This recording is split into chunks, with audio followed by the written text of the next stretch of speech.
So in this talk, I want to talk about what is doubt? How do we understand doubt? And what does the Bible say that doubt is?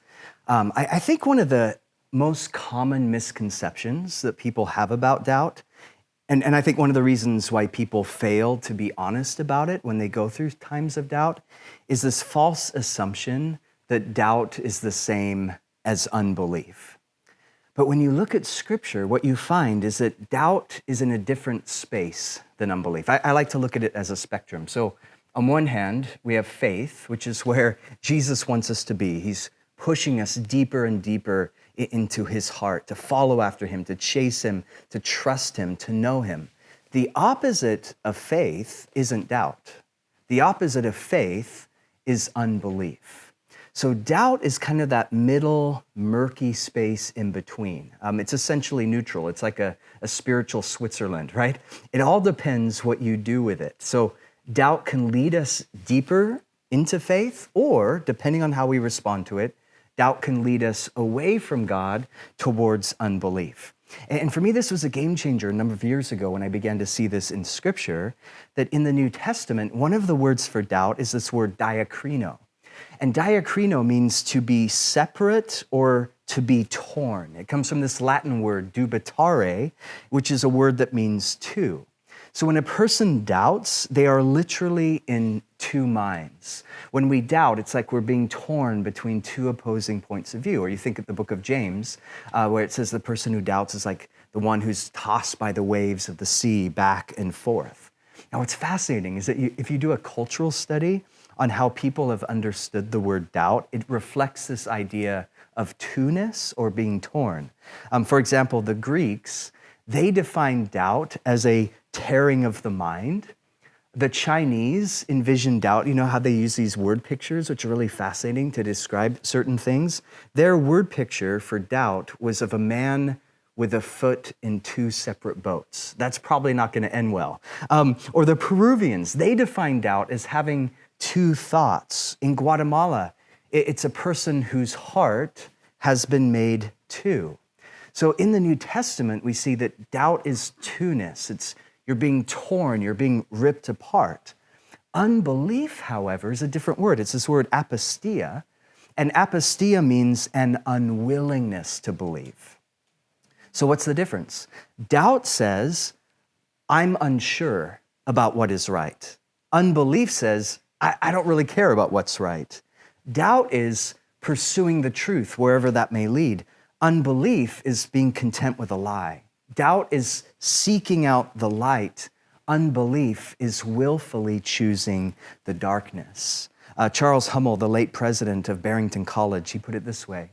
He said, doubt can be intellectual and spiritual thirst, while unbelief is refusal to drink even when the water is offered.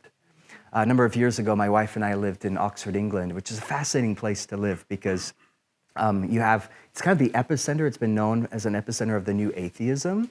And this place where I studied, I was about a stone's throw away from the house of Richard Dawkins. Now, I didn't throw stones, but there were times we'd run into each other and have fascinating conversations. And it was interesting, though, just getting to know some of the new atheists and their perspective on faith, that their view, for many, wasn't just atheism as it was anti-theism, where it wasn't just, I don't believe in God, it's, I don't want there to be a God. I remember when we lived there, there was this article that came out in the newspaper that was about Stephen Hawking. And Stephen Hawking, in this article, he was berating religion and Christianity. And there's this one line, he said, quote, "Christianity is a fairy story for those afraid of the dark." Well, the person who put this article together, they went to John Lennox, who was a professor at the University of Oxford, follower of Jesus, passionate follower of Jesus. And they asked him, so your colleague Stephen Hawking said that Christianity is a fairy story for those afraid of the dark. What do you have to say? And his response, without even blinking an eye, he said, no, atheism is a fairy story for those afraid of the light. Just a brilliant response, but what he's drawing out there is that that particular version of unbelief was less of, I'm open, I'm searching, I'm seeking, and it's more this hardened resolve. I don't want there to be a God. So there's this difference we see in the New Testament between someone who's doubting, who's being torn, and the person who's made up their mind and wants nothing to do with faith. Doubt is looking for the answers, is an openness to wherever that may lead them. Or I think of John the Baptist. John the Baptist languishing in prison. And he's wondering, are you the one? He actually sent a message to Jesus. Are you the one, or should we look for another? And what I love about that story is that Jesus didn't vote him off the team. Like I probably would. You don't believe in me? I'm not going to use you anymore. No, Jesus called him the greatest prophet there ever was. When we doubt, it's not because we're less spiritual. When you doubt, it's not because you're weak. We doubt because we're human. It's normal. It's natural. We doubt because faith sometimes, like any relationship, is complicated and messy and beautiful and uncertain at times and unpredictable. In fact, I would actually argue that those who have the strongest faith are often those who struggle with the deepest doubts. And I think this is what a lot of people don't understand about doubt, is that doubt depends upon faith for its existence. So when we doubt something, it's only because we first believed. You can believe without doubting, but you can't doubt without believing. Every doubt has some kind of foundation that it's based upon. So, for example, if I'm struggling with questions of why would God allow pain and suffering and anguish in the world?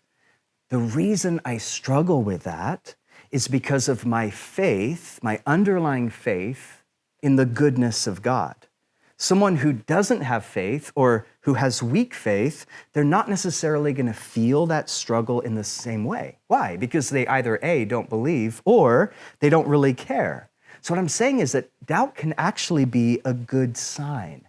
Doubt can be a sign that your faith is growing, that it's evolving, that your soul is screaming out for substance and truth, that you want more than just a flat, vapid, boring faith.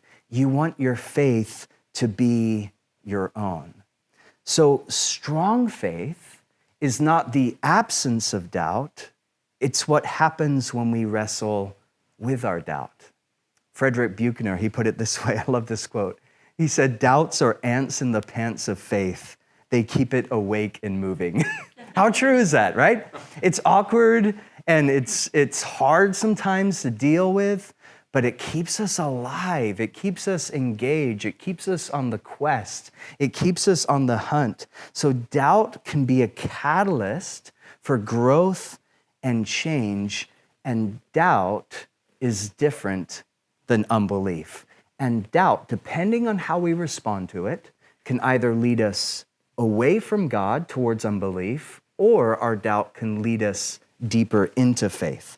But I want to take it deeper in the next lecture. I want to talk about, where does doubt come from? Why is doubt such a consistent part of the human story?